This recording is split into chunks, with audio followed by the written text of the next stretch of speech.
We've got a Fox News alert. Donald Trump's Muslim travel ban is blocked, so-called, at least for now. A federal judge in Seattle ordered a temporary restraining order against the executive order blocking arrivals from 7 countries. The ruling means that for now, the order cannot be enforced. Fox News correspondent Dan Springer is live with more on the judge's decision. Dan, what do you know? Yeah, and Tucker, this is important because this is a nationwide enforcement, or basically an effort to block this enforcement of this Trump executive order across the country. We've seen other challenges, but they are more narrowly tailored. This one is across the country. Judge James Robart giving the Attorney General here in Washington State a full victory by issuing this temporary restraining order, arguing and citing that the state does have standing. The state is being harmed by this executive order on immigration, and that it is likely the state would win on the merits of the case. Here is the Attorney General from Washington, Bob Ferguson, reacting after the decision today. Judge Robart's decision, effective immediately, effective now, puts a halt to President Trump's unconstitutional and unlawful executive order. The law is a powerful thing. It has the ability to hold everybody accountable to it, and that includes the President of the United States. So Bob Ferguson says that stops the ban on the refugee program. It stops the 90-day ban on people coming in from Iran, Iraq, from Libya. And so we don't know what the Trump administration is going to do. Donald Trump did tweet today earlier that, quote, "We must keep evil out of our country," but that was in response to a victory that he had in a court in Massachusetts. The Department of Homeland Security issued a no comment today, but certainly it's likely the Trump administration will file an appeal to try to block this temporary restraining order. Tucker? Dan Springer, thanks a lot. Well, despite today's ruling, lawsuits keep piling up against the immigration orders. Today, the ACLU filed a class action lawsuit in the state of California. They claim the order is religious discrimination and does not provide constitutional due process to foreign arrivals. We're joined now by Michael Breen, a co-founder of the International Refugee Assistance Project, a party in the ACLU's new lawsuit. Michael Breen, thanks a lot for joining us. Thanks for having me, Tucker. So the obvious question, just reading from the script, sure. The ACLU is saying that it's unconstitutional because it doesn't provide due process to foreigners coming to this country. I don't know if you're a lawyer or not, but you are? Okay, yeah. So are foreign nationals due process under our Constitution? Well, once they're on U.S. soil, they have rights. I mean, that's a key piece of law. Yes, yes. But more importantly, I mean, let's talk about how this case started. I mean, our clients, our 2 first clients, 2 Iraqis, both risked their lives working for the United States in Iraq. Right. They were special immigrant visa holders. That's the program for Iraqis who are targeted by terrorist organizations because they worked with the United States. Yes. So they were vetted. The U.S. government made a determination that, 1, their lives were at risk from terrorists because they stood with us. Guys like me, I fought in Iraq, right? So they worked with people like me. And 2, that they went through about a 2-year vetting process and they weren't determined to be security threats. They got on airplanes to come to the U.S. with valid travel documents. They landed and were detained. One guy was placed in handcuffs when he got to this country. Yep. We found out about this, and we contacted a large number of lawyers when we started to find out these cases were happening, started to go to airports. I was out at Dulles International. These 2 guys came into JFK. And we had some simple questions like, hey, can we see our clients? What's the law here? And I got to tell you, my heart goes out to the cops and the Customs and Border Patrol guys who are trying to implement this order, because the way the White House did this, they had no real guidance, so they didn't know. We couldn't find out what happened to these people, and so we filed a writ of habeas corpus, which is basically a fundamental right, says if the government's detained you, we want to come see you and find out who you are. See, that's the thing. Look, nothing you say surprises me. I've been detained by foreign governments twice. Yeah, me too. And the bureaucracy is not something you want to get involved with in any country. And I feel for the people you just described, and we could carve out exemptions for them, as we did for the Montagnards after Vietnam. Well, I think but the larger question and the basis of your lawsuit is a meaningful one, which is that foreign nationals, who, by the way, are not on U.S. soil, I mean, these are people, your lawsuit seeks to overturn a ban on people who are not yet here. So your lawsuit suggests that people in other countries have a right to our constitutional protection. So does that mean that North Korea could sue us for anti-Korean discrimination? No, I'm serious. No, of course not. Because what's the difference? Why would a foreigner in a foreign country have a right to due process under our Constitution? Because these people are involved in a legal process that the United States government is interacting with them on that process, right? Once they start to interact with the U.S. government, certain rights attach, and definitely when they get here. So you're talking about, and again, this is a difficult question to answer in part, because we're talking about a broad category of people. I mean, this may or may not, depending on who you listen to and which website you read from the government right now, apply to green card holders. This may or may not apply to visa holders. Well, they're saying it does not apply to green card holders. Well, but you're right, that wasn't clear at first. If you check the first. Customs and Border Patrol website right now, it says something different. Look, and there's no defending the chaos around it. But again, the basic principles are worth sorting out, because this is not going to end now. It's going to continue, and we need to figure out how we view this. So that's right. You're making the case that we need to let in these refugees, not just to repay them for helping us, which I think is a valid argument, but for national security reasons. So why would it help us from a national security perspective to let in refugees from these 7 countries? Well, let's be clear. We're not just talking about refugees, but the thing is, we're in a fight. And what this executive order does... We're not just talking about refugees. Right. But people this who want to come executive order bans everybody who wants to come here from 7 different countries. Right. 15,000 Iraqi soldiers and Peshmerga fighters have given their lives fighting ISIS, the Islamic State. President Trump's #1 national security priority is to defeat the Islamic State. I agree with that, right? The people who are right now, what you and I are talking, doing the house-to-house, nose-to-nose, kill-or-die fight against the Islamic State on the ground in places like Mosul. If you've ever been in an urban gunfight, that's no joke, right? These guys are the ones who are taking the fight to ISIL. Right. We just told them and their families, they're not welcome in the United States. General Petraeus testified before the House Armed Services For a Committee. short period of time. No, not at all for a short period of time. I mean, it's a temporary order. I mean, okay, until we sort this whole thing out? I mean, is there no, isn't it by definition a temporary order, unless I'm misreading it? Yeah, but he's got the executive power to do what he wants after this. Okay, but... And let's talk about the immediate consequences, right? General Al-Qatani is the commander... That's one of 7 countries. And I understand your point. We're talking about we're also talking about Yemen and Somalia and Iran and countries that we are not directly involved in. And so, but it's a random list of countries. Let's talk about that. It's not random. It's a list. Random. I mean, no, it's the list of countries that the Obama administration deemed dangerous, as you know. It's not an exhaustive list. The comparison to the 2011 Obama thing is a total canard. You can carve out anyone who helps the U.S. military abroad. Get special consideration. I don't think there's anybody who disagrees with that. This is kind of my point, Tucker. If you start walking down the exception path, all right, so let's carve out all the interpreters who work. Okay, so what about the families of all the Iraqi military people who fought with us? Well, I don't know. It kind of depends. Well, sure, but okay, so let's carve out an exception for them. What about the Kurdish Peshmerga fighters in Syria? But you're not asking for an exemption. You're trying to stop the whole thing. The way this thing is written, right, and this is what happens when you send a couple of political guys into a telephone booth to write national security policy, and you don't talk to your director, your Secretary of Homeland Security, retired Marine general, who apparently you found out about this on television. What you get is an order that is so poorly written, so over-inclusive and under-conclusive at the same time, that we can talk about amending it, but you're trying to amend it. That's not actually, with respect, you're being a little disingenuous, because that's not, I don't think you're making an unreasonable case here, but that's not the entirety of the case you are making or have been making. So last year, you wrote this piece, interesting piece, saying basically we have a moral obligation to bring in Syrian refugees. I believe we do. I know you don't. I think that's completely Well, it's not that I don't believe it. It's that no one has adequately explained to me where that moral obligation comes from and how it would help America. So I'm giving you the chance. Yeah, sure. So, look, I mean, again, it helps America because, 1, we're in a fight, and 2, we're being asked to lead globally against ISIS, against Islamic extremists, right, who are, by the way, celebrating this ban openly, right? ISIS and the Taliban are thrilled about this.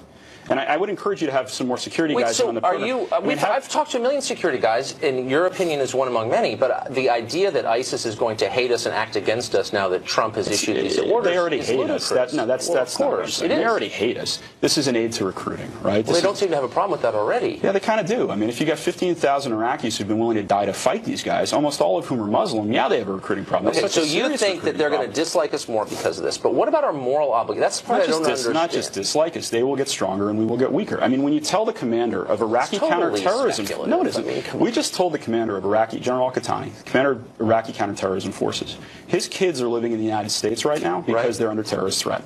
He's in Iraq fighting.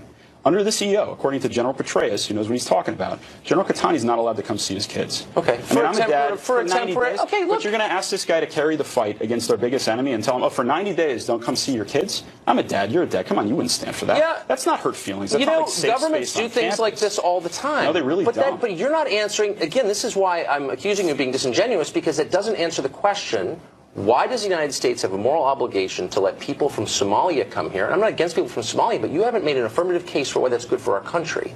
You're talking about Iraq and the families of the people who are fighting on our behalf. And I think that's a fine case. I don't know if I agree, but it's not stupid. But Somalia or Yemen. Thank you so much. No, I'm serious. Like, what? No, but like, this is about 7 countries. What about the others? Let's do this. Somalia or Yemen. Look, we're facing the largest refugee crisis in the world since World War II. Our allies are under strain in Europe. Our allies are under strain in NATO. Our allies are strained around the world. America has a traditional role to step up and lead in a crisis like that. It's very hard to lead in a crisis when you say, you know what? We want everybody else to do the work. We're not going to pitch in here.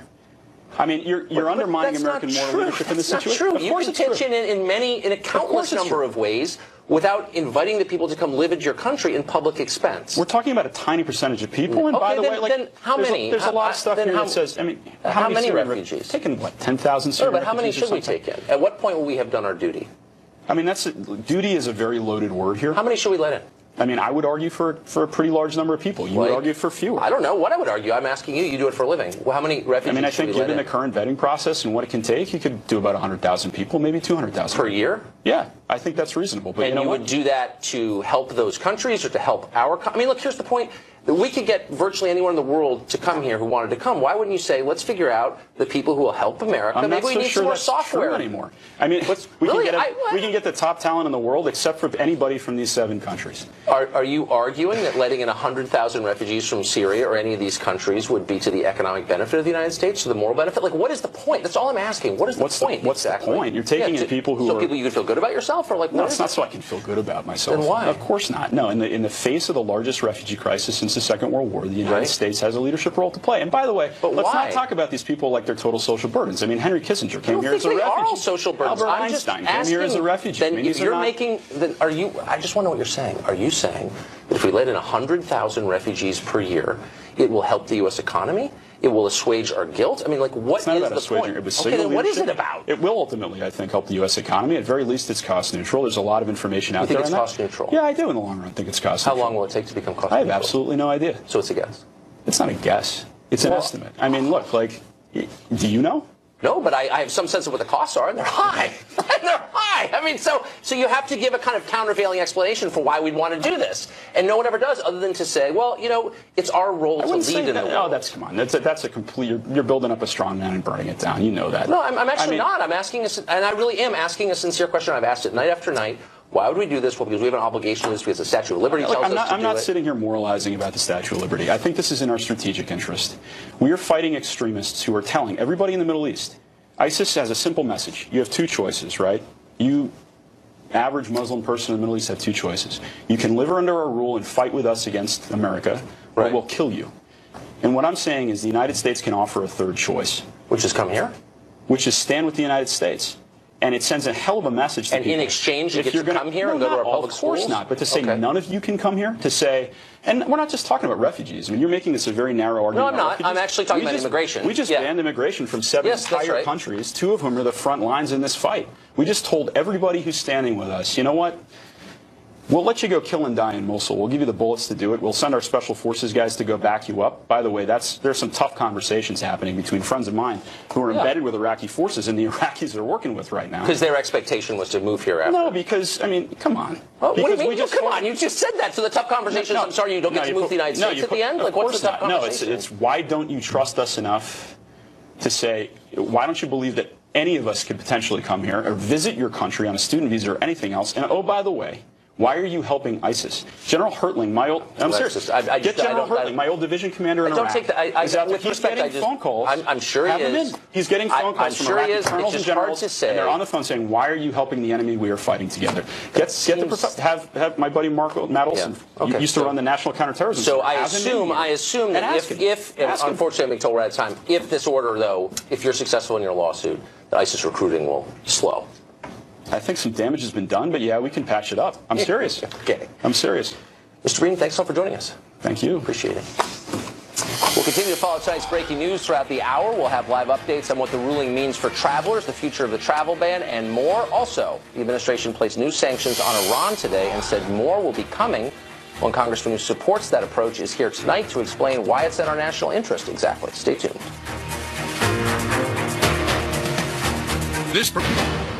Well, the Trump administration says today's new sanctions on Iran are just the first wave of penalties if that country does not improve its behavior.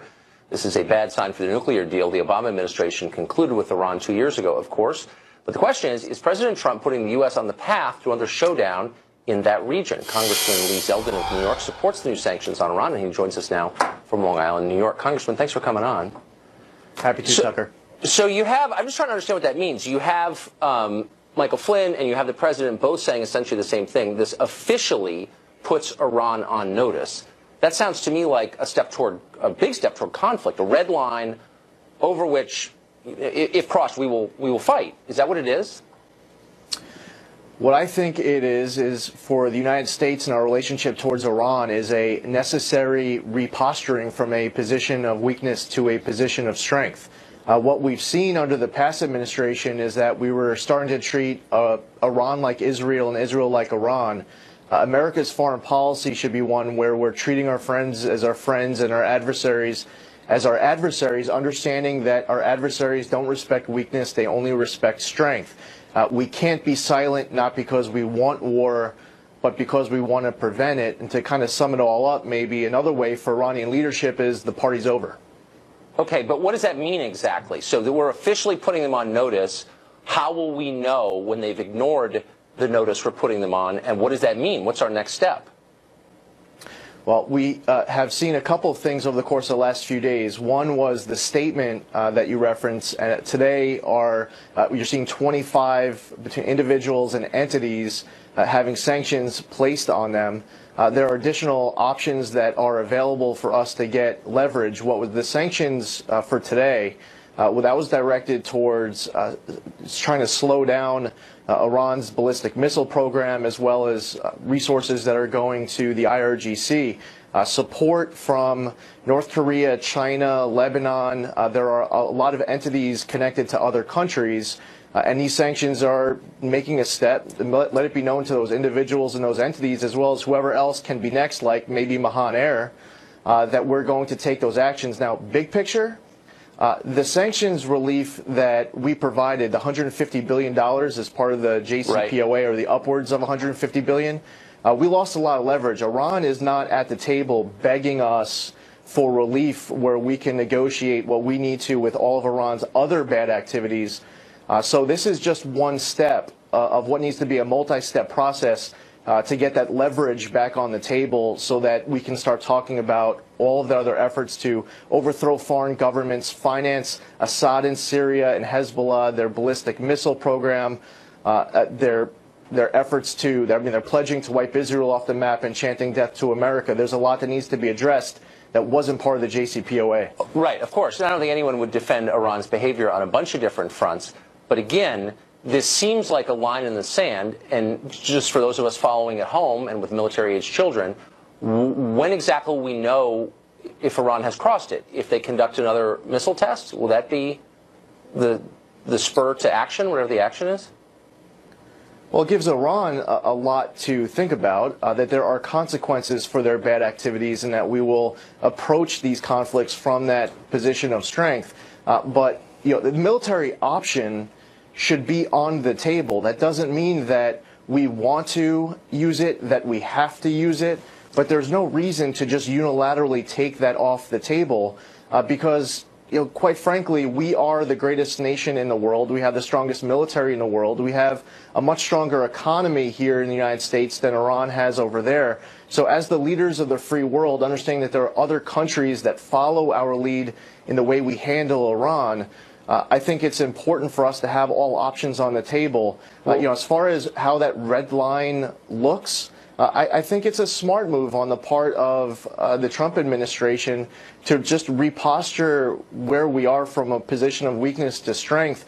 And over the course of the coming weeks, they were just sworn in, last couple of weeks. Well, sure. That's why that's why this was confusing. So, two questions really. Do you think the Iran missile program threatens the mainland United States? And what kind of support do you think the public would have for a war with Iran right now?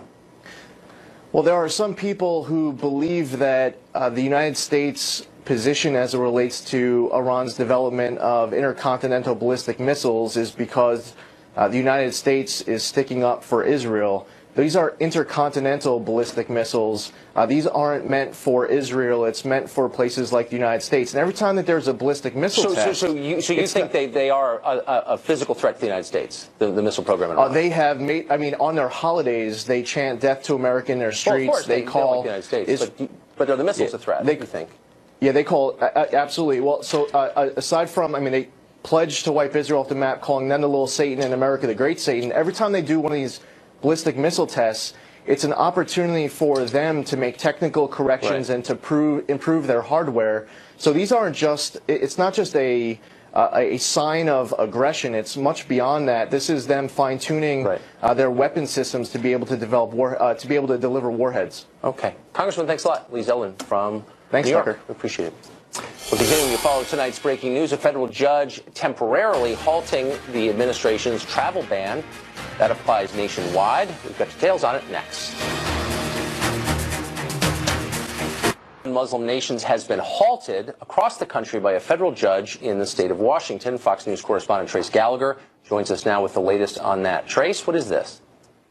Tucker, the reason the case was in the court of federal Judge James Robart is because the Washington State Attorney General filed a lawsuit against the president's executive order. And late today, when Judge Robart put a nationwide halt on enforcing the travel ban, he said it was because he believes the Washington State AG provided evidence that Mr. Trump's order would do immediate harm, target Muslims, and violate the constitutional rights of immigrants and their families. Washington Governor Jay Inslee tweeted, quote, "No person, not even the president, is above the law. We should feel heartened by today's victory and more resolute than ever that we are fighting on the right side of history." But in a response brief, attorneys for the Trump administration said Washington State lacked standing to bring the challenge and that the president has properly exercised his authority, saying, quote, "Every president over the last 30 years has invoked this authority to suspend or impose restrictions on the entry of certain aliens or certain classes of aliens, in some instances including classifications based on nationality."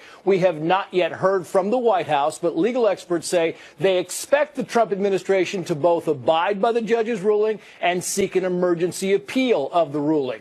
The administration also, by the way, scored a victory today when a Boston judge refused to extend a restraining order that blocked the president's temporary travel ban. That judge was skeptical of claims that the president's order represented religious discrimination.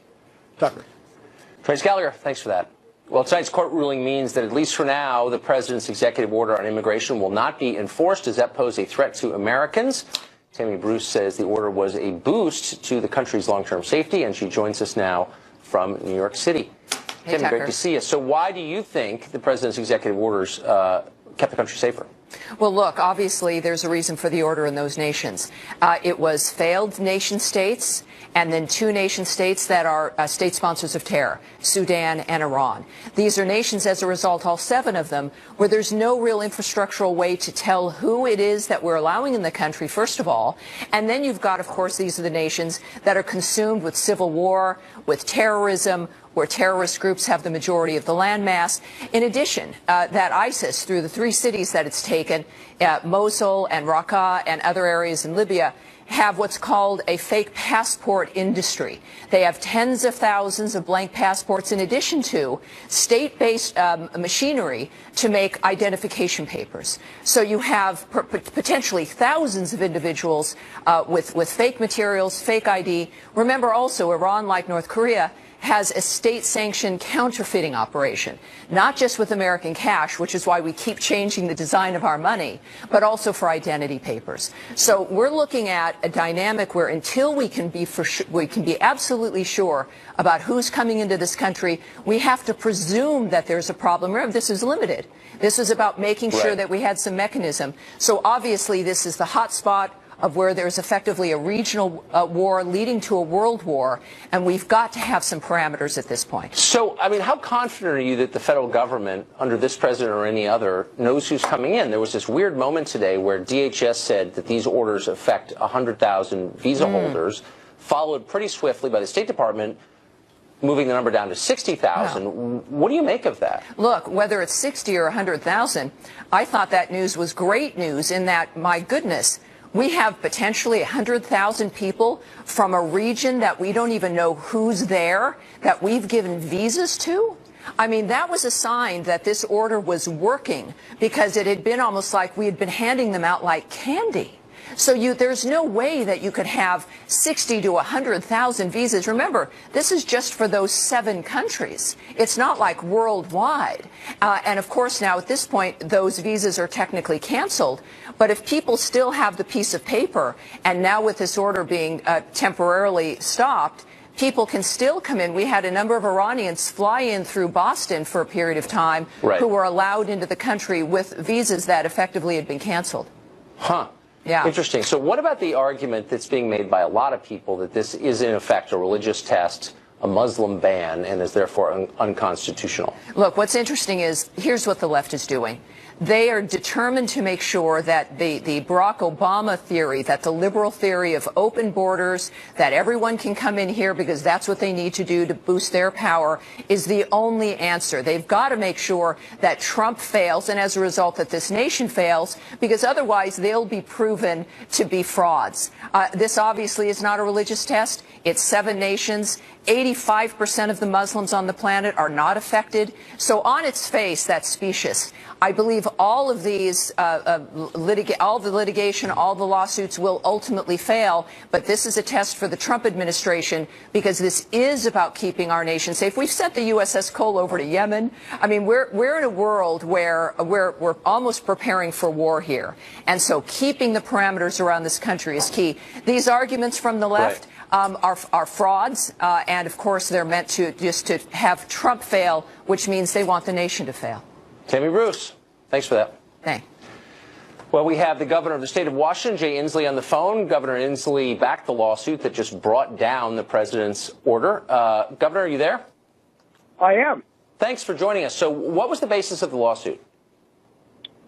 Well, tonight, a federal judge appointed by President George W. Bush found, in effect, that there is a high probability of ultimate success, that this is an illegal and an unconstitutional executive order.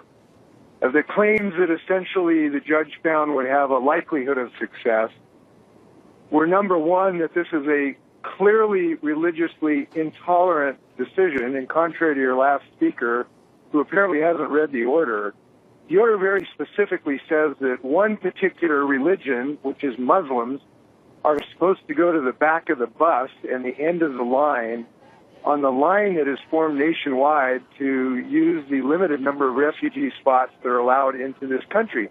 And this is absolutely forbidden by any fundamental notions of who we are as Americans or the U.S. Constitution, because we have never, ever, under any president, Republican or Democrat, proposed some test of religion to enter this country. That's simply verboten. It's wrong. It will not stand. And I'm proud that we had a federal judge of Seattle who stood up to this chaotic order that President Trump made. Now, second, there was a second ground of this. This essentially was not reasonable. And it wasn't reasonable under the Due Process Clause, because look what happened.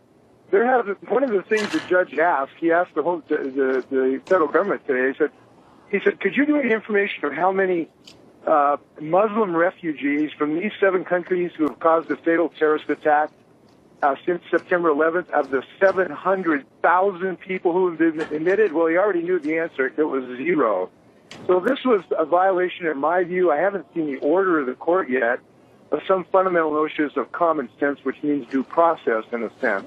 Well, so due process and common sense are not the same thing, of course. Yeah, but I have read the orders, and I don't remember the part where it says Muslims have to get to the back of the bus, and of course these orders don't cover the majority of the world's Muslims. So how is it a Muslim ban exactly? Well, what it says is it's a disguised effect, but what the order says is that religious minorities will have priority in acceptance of the refugees. And under this, in these 7 countries, we know who the religious majority is, and we know who the religious minority is. The majority of the Muslims, and they were given a subordinate position in the priority for these highly sought-after refugee status. Now, we understand we have a very limited number of refugee spots, and they are given the spots to non-Muslims ahead of Muslims. That's clearly the religious test. And by the way, I heard you previous saying this a bunch of whiny liberals. Look, this is a federal judge tonight appointed by President George W. Bush. Oh, come on, Governor. I mean, you didn't hear me say that for one thing. It's not just whiny liberals, but this judge is liberal, and you know it. So let's not pretend otherwise. But here's the point. Apparently, George Bush thought he was okay when he appointed him. Well, he appointed plenty of liberals, by the way, for whatever it's worth. But here's the point. There is actually lots of precedent for moving religious minorities and persecuted people to the front of the line in our admittance process. That goes back hundreds of years, and you know it. So to say that this has never happened, of course it has. Look, I'm not saying that there aren't problems the way this has been administered, and there may be philosophical problems with it in the first place, but isn't it demagogic of you to pretend something that's not true, which is that this bans Muslims or puts them to the back of the line? It's just not true. We've had plenty of administrations say, this is a persecuted group, let's bring them here first. You've seen it before. I think what is unique in this situation, we've never had a president of the United States who ran for this exalted office. Instead, it was his clear intent to ban all Muslims, who made a very profound that from henceforth, I, Donald Trump, will make sure Muslims don't come into this country. Then goes to Rudy Giuliani and says, is there a way I can do this to keep Muslims out? And they designed this executive order. And by the way, the one thing you and I can agree on is this was the worst planned, worst executed thing, is they couldn't run a two-car funeral of the people who ran this thing. Okay. Well, we deserve better on this. You're arguing a bunch of different things. I mean, simply because of the Obamacare rollout was chaotic doesn't mean you don't support Obamacare. I would never claim that the rollout of this was not chaotic. It was chaotic, and it was embarrassing. But it doesn't. You're claiming something different. You're saying this is a ban on Muslims when you know that it isn't. And so it seems to me, when you say things like that, you increase the level of fear and misinformation, don't you? What I'm saying is that this executive order contains an unconstitutional test of what religion is affected and how they are affected, and it differentiates in a clear intent by this president to not treat this part of the world with respect. And I think it damages our national security. And Tucker, I'm really sorry. I've got about 200 people waiting for me here, and I've got to excuse myself. Well, but I appreciate you having me on very much. Thank you. Thanks a lot. Well, breaking tonight, a federal judge in Seattle has blocked Trump's travel ban nationwide, as we just said. Joining us now is Michael Wilds. He's an immigration attorney who, as it happens, last worked for First Lady Melania Trump when she came to this country. He's also a critic of the president's order. Mr. Wilds, thanks a lot for joining us. My pleasure. Just to clarify, I helped Mrs. Trump during the campaign clarify her immigration status. I've represented the Trump organization for over a decade. The Trump models, the Miss Universe, and Mr. Trump owned it as well. But I'm here to talk about the order that happened less than an hour ago. So, I mean, there are many ways to criticize this and to support it. And I guess the one that annoys me the most, because I think it's the least true, is the claim that this is specifically legally excluding Muslims. The order, as you know, since you've read it, says that we give priority to the victims of religious persecution, to religious minorities. We did that for decades during the Cold War with Jewish refuseniks in the Soviet Union. And we said, look, you're persecuted, and they sure were, and we're going to put you to the front of the line in coming to the United States. We've done this a lot of different times. Why is this different? Christians really are being singled out for persecution in those regions. A few statutory reasons, a few constitutional predicates. First, statutory. The 1952 Walter McCarran Act, the Immigration Act, allowed the president to suspend immigration in the event of emergency, but in 1965, it clarified that a president and Congress cannot actually discriminate based on national origin. There's a statutory argument. The constitutional argument, well, we believe, or historically, equal protection doesn't allow itself to our shores until it hits our shores. In other words, there's no entitlement to have a visa. There's no entitlement to constitutional protection until you come to the United States. I disagree with it, but that's the stated law. The truth be told, there is a state's right, which was supported just now in the temporary restraining order by a federal judge in that jurisdiction, that recognizes Amazon has an Iraqi employee. The local school have foreign students. There are a lot of people that are impacted, and there's a federal or fundamental right for individuals to travel, and that was impeded. The Trump lawyers just relied on I think the most egregious of our national history, the Chinese Exclusion Acts and the internment of the Japanese. We have to get past this chapter. I believe in my heart, Tucker, that this president... You've a lot of things out here. Okay, no, I believe in my heart the president is a patriot and he's trying to make us safe. But if you're going to selectively choose 7 countries and you're going to stop people midstream, green card holders, I have titans of industry right now stuck in third country nations because they can't get back because they were born in Iran and they're American permanent residents. And I have no doubt that that's true, and it must be deeply frustrating, and green card holders are now apparently exempted, as you know. But it wasn't a week ago. You're right. You're absolutely right. I would never defend that. That was silly, but it's apparently been fixed. But let's just get back to something you said a second ago. Sure. You don't think that due process, as guaranteed under the Constitution, should be just restricted to American citizens, or you think that citizens of foreign countries ought to be able to sue the United States because they're barred entry or because they don't get services from the U.S. government? Like, what is that? This is your show, and I am honored to come back another time and debate that. I'm here to opine on the decision. The decision said that the states had an issue. Okay, historically, look, that's central to this. Let me answer your concern. Lawyers do not have, you have no right to counsel at the airport, even though you've made an admission into the United States physically with your feet on the ground. You go to secondary inspection, there's no right to a lawyer at the border. You don't have constitutional protections generally. But there is a right, and the state has asserted, and the federal judge believes in this instance that they're going to sustain an argument in the long term. And by the way, Tucker, and for everyone watching this is going to be like DACA. This injunction is going to stay while it goes to the Supreme Court, and it's going to take months to kind of work this out. And I hope the president and Congress come up with another alternative. But we see how impactful immigration is on our commerce, and the fact that states are setting up, you know, Marbury versus Madison, supremacy clause, all the wonderful things we teach students in law school, that this is a federal matter. You know what? Immigration has a great impact. It's not only an entrepreneurial and an engine for our economy, but people care about it now. From our first lady, you've said so many things that it's hard for me to pin down anyone, but I just want to get back to the core question, which is, do the residents of foreign countries, non-U.S. citizens, have a legal or moral claim on coming here? Or is that entirely up to the discretion of the U.S. government and its citizens? And I think most people would imagine the second is true. You're arguing that the former is true. And I think that's not a mainstream position. There is no entitlement to come to America. The statute itself has a presumption that everybody wants to live here, and it's your burden when you come to our shores to prove that you're actually going to leave. However, once a person is given a visa, once they have ties that are very strong in the United States, and once they have been accorded a visa and they have other equities that have developed here, it's a different game.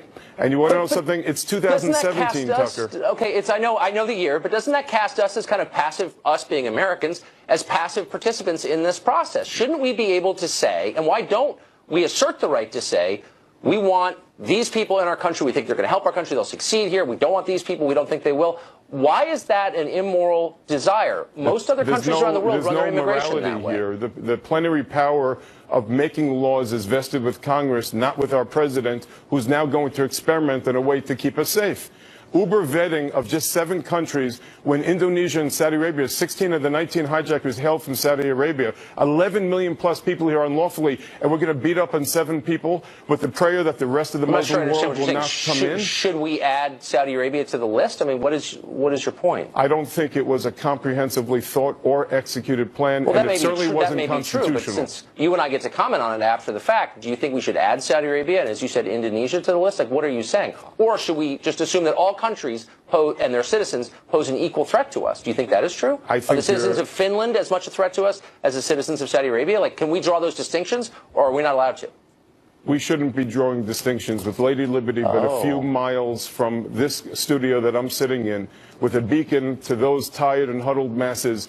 We should not be stopping to take people in. Let me say, we fought pirates and we took in refugees in the 1700s. ISIS can be put down without losing our national character and vibrance of immigration. But that's not a serious point. I mean, I love immigrants, actually. I mean it, and we're all the grandchildren of them. But I mean, like, we should be able. It's up to us, right? Not to the Statue of Liberty. It's up to us to get this right, to be safe, and to go forward and not discriminate.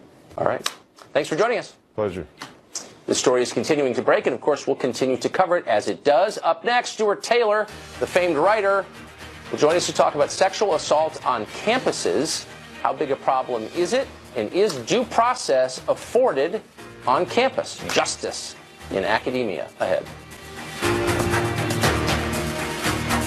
This program is brought to you by ServPro, helping make fire and water damage like it never even happened. Life happens everywhere, like it never even happened, only happens here. The cleanup and restoration specialists. Dayton Fireplace Systems, Dayton Fireplace. College is like war-ravaged Syria, but with a library. Sexual assault, we were told, afflicts 1 in 5 or maybe even 1 in 4 women on a typical campus. And a wave of executive orders and new programs were meant to fix it. But was there hype involved in those estimates, and were the people accused given due process? Stuart Taylor is a journalist and the co-author of a new book called The Campus Rape Frenzy, The Attack on Due Process at America's Universities, and he joins us now. Stuart, thanks for joining us. Thanks for being with us. I have no doubt, obviously, sexual assault occurs on campus, and it's horrifying. Exactly. But at what rate is the question, and at what rate are people falsely accused? What's the truth of that? You just wrote a book on that question. That's right. And sure, yeah, rape's terrible, and it happens on campus, stipulated.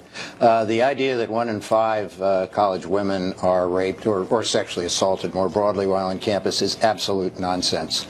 It comes from surveys by private organizations that have agendas, that ask misleading questions.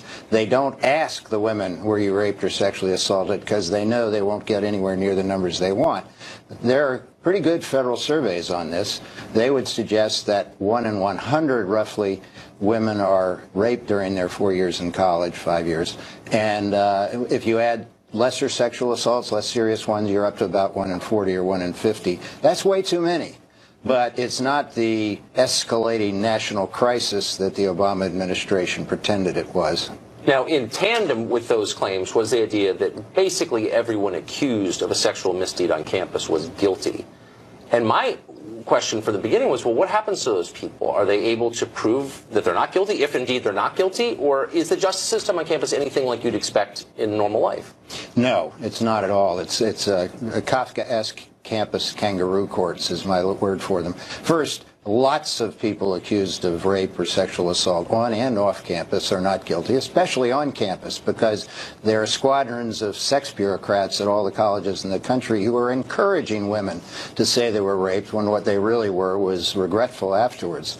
So, no, it's not 1 in 5. And the kangaroo courts, the guys are almost presumed guilty, not innocent. They're not allowed to cross-examine their accusers. They're not allowed to see the evidence against them. They're put before impartial, partial panels of feminist ideologues a lot of time. The whole thing is outrageously unfair, and the result is that a number of people, there are about 100 plus who have sued, and there are a lot of those cases that we've seen, and a lot of young men who are almost certainly innocent, or probably innocent, you never know for sure, are being railroaded out of college based on bogus charges. See, what I've never understood is rape is one of the most serious of any possible crimes. Horrifying.